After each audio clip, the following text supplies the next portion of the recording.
अस्सलाम वालेकुम स्टूडेंट्स। आज की इस वीडियो में हम थीसिस की कुछ टिप्स के बारे में स्टडी करेंगे जो आपको ड्यूरिंग राइटिंग थीसिस बहुत ही हेल्प करेंगी।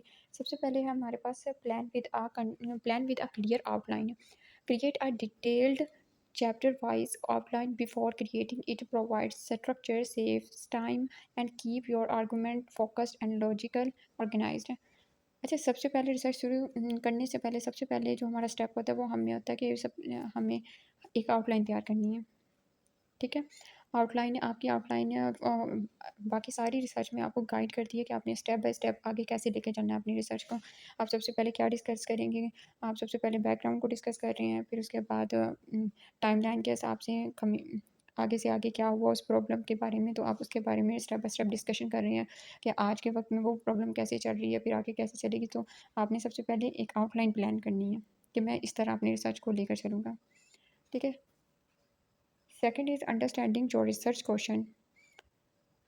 Be crystal clear about your central question. Every paragraph should contribute toward answering it, maintaining coherence and purpose throughout your thesis.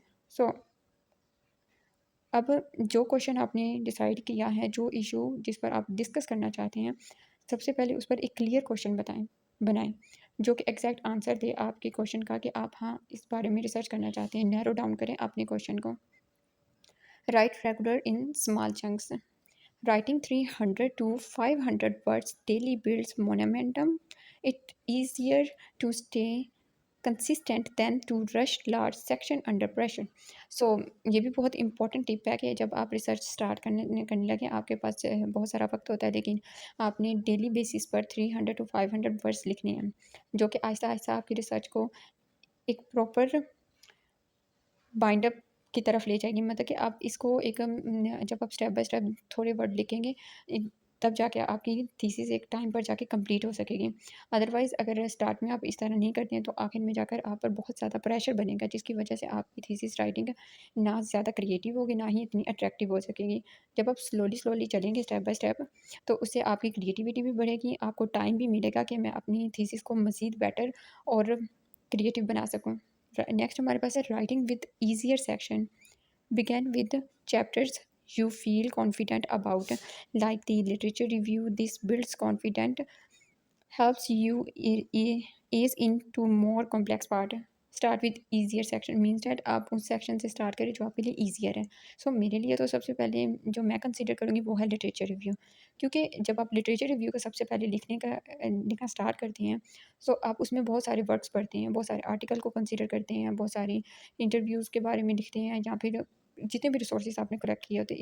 इससे ये होता है कि आपके पास एक वास्ट नॉलेज आ जाता है, नॉट फॉर वोकेबलरी। एक अच्छी वोकेबलरी आ जाती है आपके पास आइडियाज़ आ जाते हैं, क्रिएटिविटी आती है, आपको और नैरो डाउन कर सकते हैं अपने टॉपिक को, आप अपनी टॉपिक पर क्लियर हो सकते हैं कि मैं हाँ, इस इश्यू के बारे में बात करना चाह रही हूँ।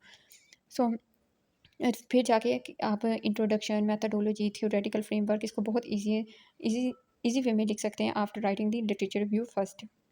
फिफ्थ टिप है मेरे पास, stay clear and concise. Use formal direct language, avoid unnecessary jargon, long winded explanation, prioritise clarity so readers understand your point effortlessly. अच्छा, अपनी लैंग्वेज फॉर्मल रखें, ठीक है, डायरेक्ट करें, बातों को घुमाएं मत, ठीक है, क्लियर रहें अपनी रिसर्च पर कि आप जिस बारे में रिसर्च कर रहे हैं, जिस इश्यू को आप उठा रहे हैं, आप उस पर ही टिके रहें, ठीक है। इधर उधर की उससे इररेलेवेंट बात नहीं करनी है आपने, ठीक है, अपनी रिसर्च पर ही बेस करना है। सो नेक्स्ट हमारे पास सिक्स टिप है, cite as you go. Add citation during the writing process to prevent forgetting sources and reduce the risk of accidental plagiarism later. So ये one of the most important tip है। जब आप thesis writing start करने लगते हैं तो आप लोगों ने अपने पास एक कॉपी पेज या फिर एक एक्सेल शीट और या तो गूगल डॉक तैयार कर लेना, जिस पर आप ड्यूरिंग राइटिंग दी थीसिस, अगर आपने एक आर्टिकल पढ़ा आप उसमें से कोई चीज़ उठा के पुट कर रहे हैं अपने थीसिस में, तो उसको साइड पर अपनी एक फ़ाइल तैयार करते जाएँ, उसमें साइट भी करते जाएँगे, हाँ मैंने ये रेफरेंस यहाँ से लिए, इसका पेज नंबर, बुक का नेम ये है, पब्लिकेशन ये है और पेज नंबर ये है। सो इससे ये होगा जब आपका थीसिस कंप्लीट हो जाएगा आपके पास एक लिस्ट तैयार हो जाएगी। अगर आप थीसिस कंप्लीट करने के बाद ये चीज़ तैयार करने लगेंगे तो इसका ये नुकसान होगा, आप कोई रेफरेंस मिस कर दें जिसकी वजह से प्लेजरिज्म आ सकता है आपके थीसिस में। सो इससे बचने के लिए ये अच्छा है कि आप शुरू में ही एक लिस्ट तैयार करना शुरू कर दें। So revise rudderlessly. Do not hesitate to delete weak section, to rewrite unclear passages. Strong writing often comes from the persistence throughout the editing and reworking. So अपने वर्क को रिवाइज करते रहें, उसको रीरीड करते रहें, ग्रामर की मिस्टेक्स, पंक्चुएशंस या sentence structure जो है आपका वोकैबुलरी है, उसको रिवाइज करके उसको करेक्शन करते रहें, जिससे आपकी थीसिस मज़ीद अट्रैक्टिव बनेगी। ठीक है, नेक्स्ट 8वीं टिप है हमारे पास, seek feedback early, share your work regularly with your advisor और peers. Early feedback helps catch problems, sharpen argument and improves over your overall structure. So अपने सुपरवाइज़र से शेयर करें जो आपको स्टेप बाय स्टेप गाइड करेंगे। ये ना हो कि आप सारा थीसिस लिख लें फिर जाएँ सुपरवाइज़र के पास, जिसके बाद बेशक आपकी रिजेक्शन हो जाए कि आपने ये चीज़ नहीं सही लिखी, वो चीज़ नहीं सही लिखी। सो स्टेप बाय स्टेप जब आप जितना भी काम कर लें, अपने सुपरवाइज़र से कंसल्ट करते जाएँ, ताकि वो आपको जो मिस्टेक्स बताएँ, उनसे नेक्स्ट स्टेप में आप वो मिस्टेक्स ना दोहराएँ।